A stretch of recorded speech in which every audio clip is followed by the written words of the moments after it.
your cost just got more expensive. Who knows what the new Trump tweet is and how tariffs change tomorrow by the time someone is listening to this. But I would just say, when your costs are more expensive, you need as many cheap eyeballs as possible. You need as many cheap customers as possible. Today, I want to walk you through why your creative strategy is probably backwards.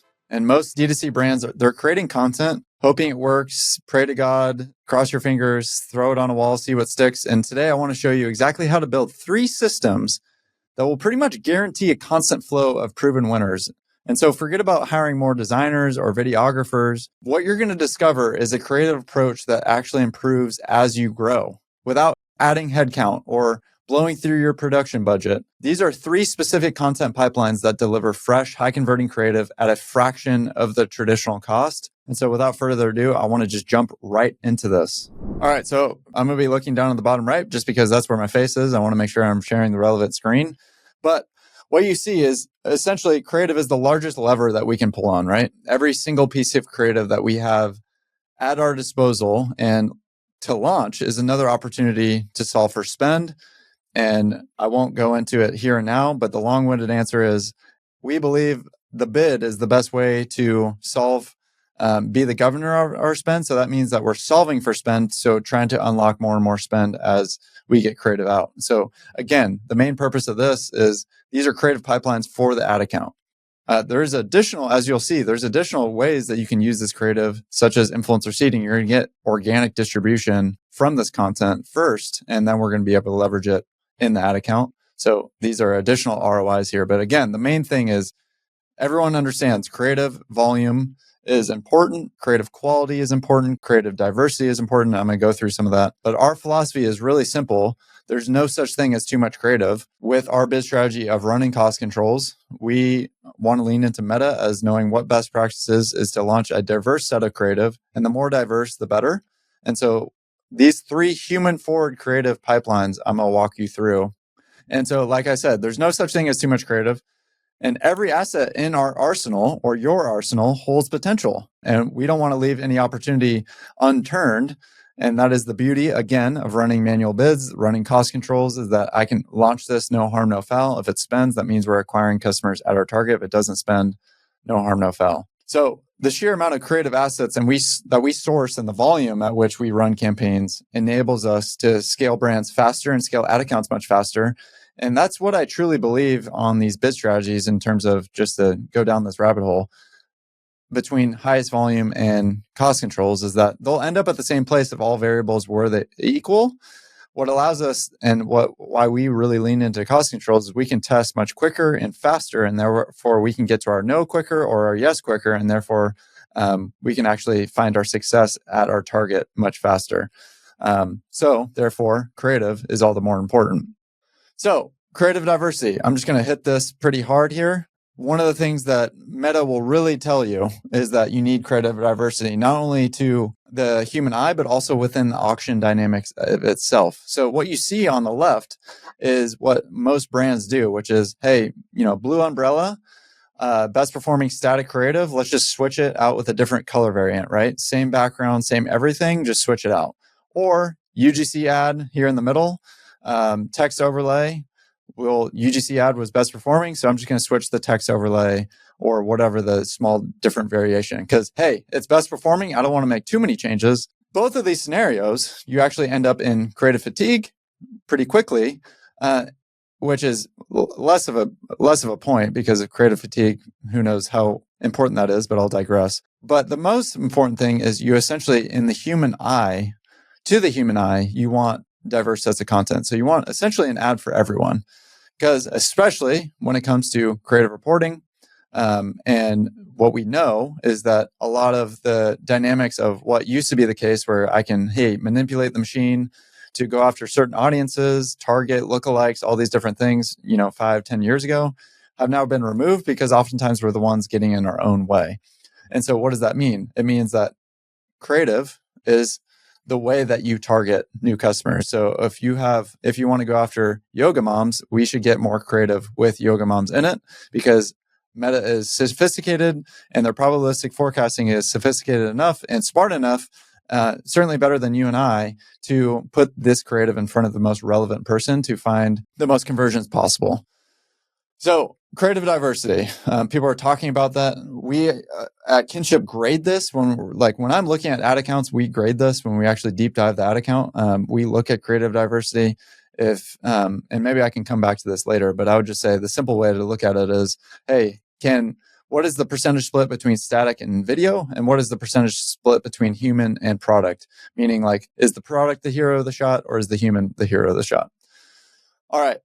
So that is creative diversity. That is one of the most important things when it comes to creative. Obviously, we need that at scale. So we're talking about ways that we can get diverse creative at the same amount of volume that you need to scale, right? So it's not just volume, right? Like, people are talking about, is it creative volume? Is it creative diversity? Well, it's both. And there's no denying that Meta is an imperfect platform, right? And the reason why people lose their crap when, there's these bugs that affect, kind of like what happened in February, March of 2024, people were going crazy. That is imperfect platform, but it is the best we got. It is the best machine learning system ever of all time and ever invented. So if you feed it a large volume of creatives with billions of data points, trillions of data points, you automatically solve many of its algorithmic issues. So more creatives mean more testing, which means translates into more growth.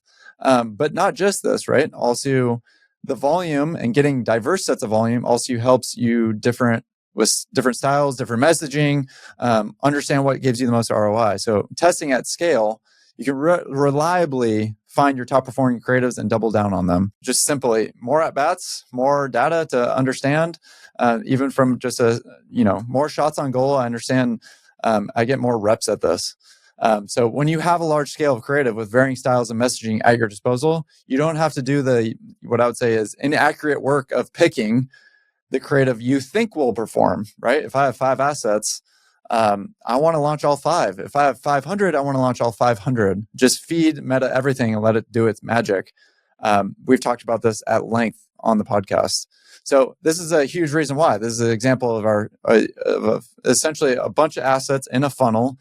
And what are the assets that break through? It's the one that allows and finds success at our target. So the more assets that we give it, the more opportunities. If every asset has the same AMER or new customer ROAS target, which is what we do at Kinship, then the name of the game becomes, how much creative can I get? Super long-winded. If you've heard me rant on this before, you're probably skipping or listening to this on 1.5. Good for you. So again, little game here to just double down on the point, and I'm going to skip through this just because I want to get to the meat and potatoes of this, which is, hey, which perform best? Is it Joe Rogan style ad? Like macro influencers talking about the product. Is a client of ours, Monkey Feet? Is it TikTok style ad with, perfect target persona, seated influencer? He breaks it down, demonstrates the product, and then you have an influencer holding up the box of the product, not even showcasing the product, and not even in screen, and just holding it up and saying, hey, review coming. Well, to steal my own thunder, the winner is actually the last one, which is the bless up guy, what we famously call internally at Kinship, the bless up guy. This ad that he's talking super low level. He's not even excited, not even in the product, or not even in the video, excuse me. And he's this asset beat Joe Rogan and the TikTok style ad with a 30% lower CPA and over a third of the attributed purchasers. So TLDR, launch everything. Your personal bias is often the one that is hindering your own performance, whether you think will be the winner or not. Again, we're going to let Meta determine what is on brand. If it's spending, it's on brand. Again, throw out all the outliers of, any potential ad that was like brand negative or, talking negative about your brand. Of course, you're not going to launch these things. And why would anybody, get on screen and talk about those things?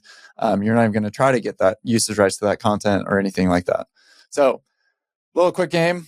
Let's get into it. Okay, Kinship creative pipelines. I truly believe in an AI world, this is something that is really set up for your guys' success. So the first thing is influencer seeding. What many of you guys know us for, how we started getting, D2C Twitter famous, if you will, around our seeding process and how it's a creative pipeline for the ad accounts. A lot of our case studies had to do with when the seeding content get into the ad account and we were able to launch everything. hence why we evolved and why we started requiring us running the ad account and how we've evolved since that point. You can go back to listen to a previous podcast episode called The Introduction of the Bottom Line, and we talk about our evolvement since. Shameless plug there. UGC and then CGC. So these are all play different roles, and we're going to start with the most authentic, which is CGC. So now that we've established why you need creative volume, one, I think everybody, this is kind of like no duh, but creative diversity. So both, let's dive deeper into each of these elements. And like I said, let's start with CGC. So what is CGC? This is customer generated content. This is content created by your most loyal customers at first, but eventually we would suggest unlocking this to everybody. So they've at least been with your brand for 2+ months. And what this CGC flow does is incentivize current customers with store credit or some convincing offer. So these are current customers. Talk about your most authentic reviewers, right? People that have bought your product. And especially if you segment it out to your highest LTV customers, these people repeatedly have bought from your business. You're incentivizing them to come back, but they've already been proven to come back. So you're not doing anything shady. You're basically saying, hey, you've bought from me 5 times. Do you want to buy something for free? I should probably give you this anyways, just because I'm a good business. So the incentive, it gives them, something. In exchange, we're going to ask for a 15 to 30 second video. So this is done. The way that we do it internally at Kinship is we set this up through Klaviyo, and we do this through 3 email and 3 SMS messages, making it easy for them to contribute. And what does this result in? This results in the most authentic videos that you can potentially ever get from humans, which is already coming from your customers. And this is something that we really want to double down on, especially long term, right? And this can be an ongoing flow. This doesn't have to stop at 3 emails or 3 texts. Of course, as you segment it out, it goes to different customer bases, obviously excluding someone that just bought from you or hasn't even, purchased the product previously. So how does this work? We build an offer in a platform called Video Ask. This is a way that we can actually capture the videos. That we build the flow in Klaviyo. Then you would incentivize and ask customers to start submitting content. And then we would edit this content. So what does this flow look like? You build the offer in Video Ask. This is a very straightforward process. Usually what we can do is we can have the founder create a video, basically inviting current customers. Hey, this is Cody Whittick, founder of Kinship. Thank you so much for being a loyal customer. We would love to invite you into submitting content. And of course, this is very straightforward. How we want to use the content, and et cetera, et cetera. And then we get right to the offer. And when customers submit content through Video Ask, we're able to give them an example of what we're looking for. So this could be the founder again. This could be one of your UGC videos that you have internally, or anybody else at your company internally to create an example video, especially since most of these customers have never submitted content before in their life or never gotten on camera. Obviously, this is going to be your most authentic, but least professional. And I'll tie this into the other creative pipelines and how they play different roles. And then obviously, as you get content in, you of course want to edit all this content in 1x1, caption it 9x16, caption it, and then we're getting right into it. Okay. So that is CGC. That is the CGC process.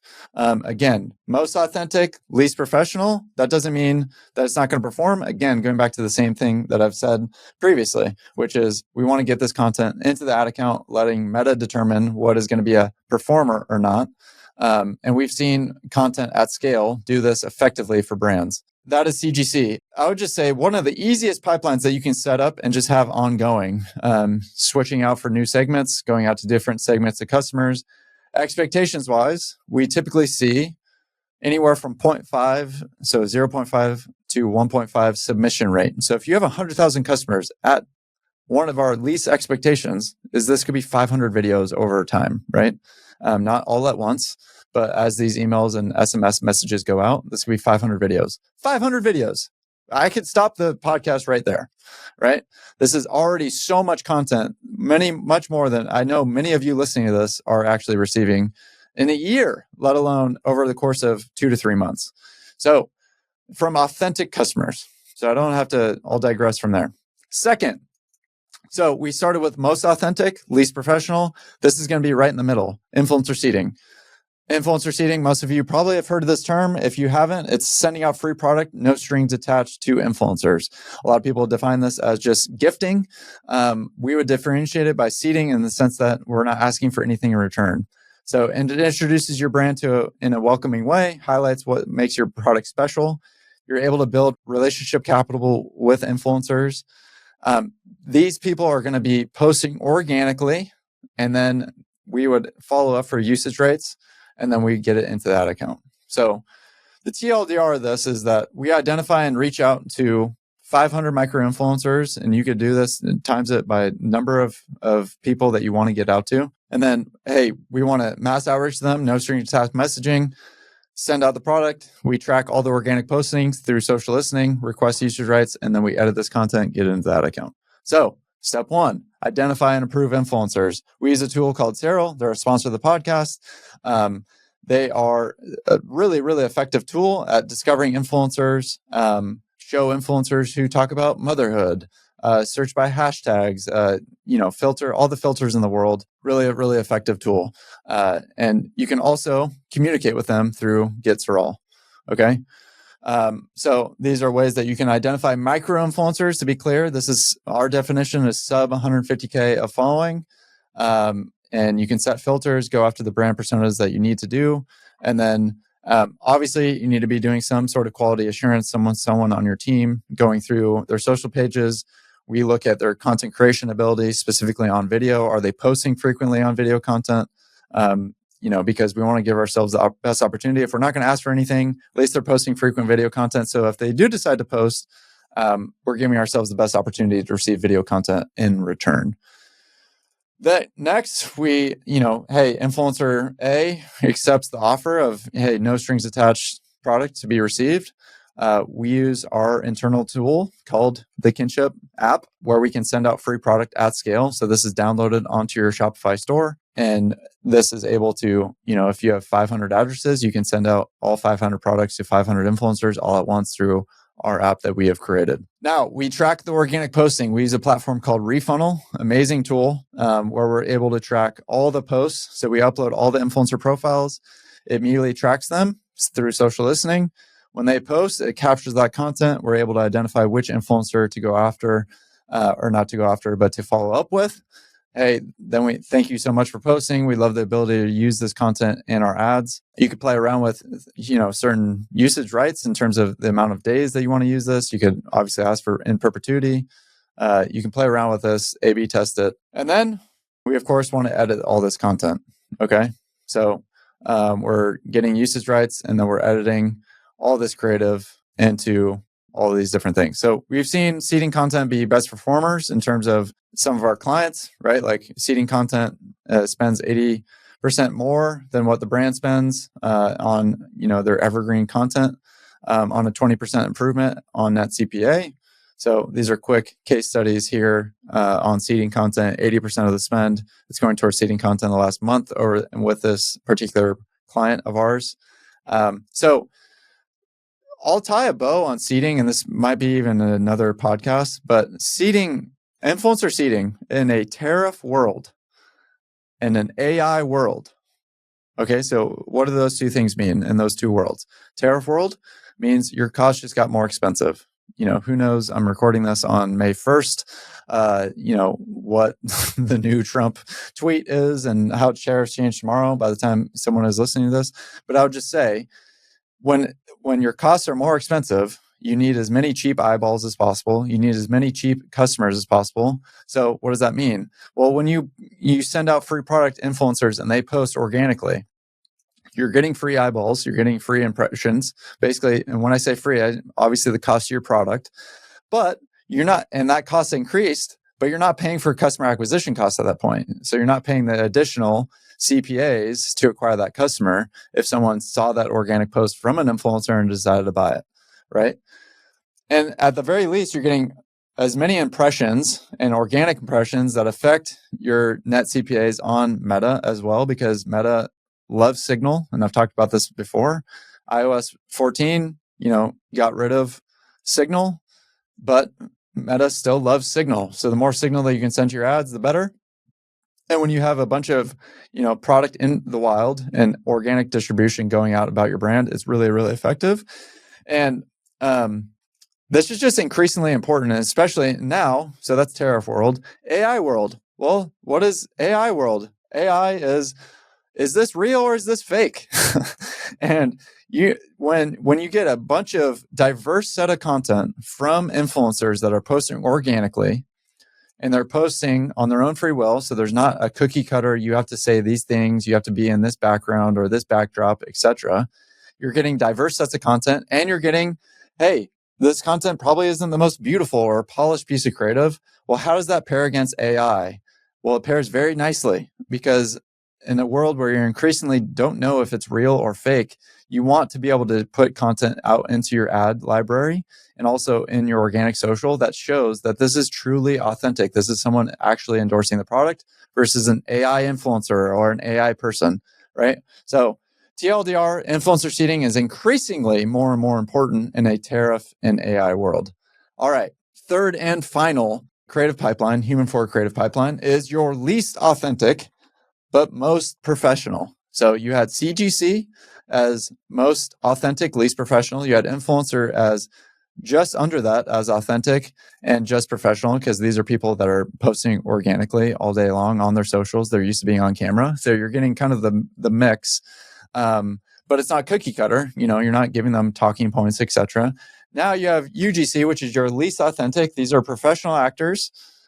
These are people that are, might be doing this as a full-time job, and they're shooting content for brands. And hopefully, I would say 80-20 rule here is probably most of these UGC creators are creating content for brands that they actually like, or they're interested in trying, and they would have purchased this product anyways. I truly believe that. But as your most professional, meaning these are going to be creators that we source from platforms like Instagram and Twitter, and you should be vetting.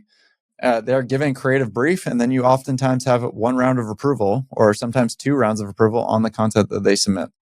So the way that we do it, we actually have a 24-point evaluation scale. So we have over 5,000 creators in our database that we vet and have gone through a 24-point grading system. They have to get a 21 or 20 or better to be included in our database for us to feel comfortable to put it in front of our clients. And I'll go through that now. So briefs provide the structure, scenes, talking points, with allowing them the creative freedom, and then final content is refined.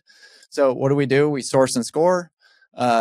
And a lot of these times when we're working with our clients, these people are already sourced and scored, and we're just finding the right persona. We give them the creative brief, come up with the creative brief, review content, share feedback, and then, of course, edit the content. So what does this creative scorecard look like? Do they speak well in their voice over video content? Are they charismatic and have good energy? Do they good job at speaking to the value adds of the product and service? Do they come off natural, organic, not too salesy, right? Like, these are things that you want to be grading people on when you're actually recruiting them. Important. Do they capture your attention within the first 3 seconds of their videos? And all these UGC creators have like a brief of themselves, check out my example content that I've done for other brands. So it's very easy to put them through this vetting system. So then we created the creative brief. So scene, shot list, talking points, hooks, general guidelines. Obviously, like if you're a beauty brand or skincare brand or anything in health and wellness that can't make claims, can't say that this took away my acne, or this will take away your acne, or this will remove COVID. You want to put those guidelines in there, review content, share feedback, and then, of course, edit all this content into ad ready material. So we've seen this be best performers in ad accounts, of course, in terms of increasing CPA, decreasing CPA, increasing spend. We've seen this, scale spend at the highest peak buying periods. So to recap, here's our creative plan, and we'll have future episodes on what we're doing from a creative AI and static creation. We're rolling out a pipeline for this, so stay tuned on that. But let's go through these. So influencer seeding grows the pool of net new visitors, which then impacts overall CAC, increases signal and ad efficiency. there's additional values that I didn't even hit on, whether that's product in wild, organic distribution. You're growing the net new pool of people that are using your product, that are in the target persona, that are influencing your communities that you want to be in front of. CGC, customer generated content. You're getting repeat customers to submit content that are already proven fans of you. You're adding to that content pipeline. User generated content. Hey, we've seen, and one of the ways that we use this effectively is we see influencer content A perform well in the ad account and had this specific hook. Go get more of this hook from UGC creators and match those hooks and point of view product tutorials based on what's working.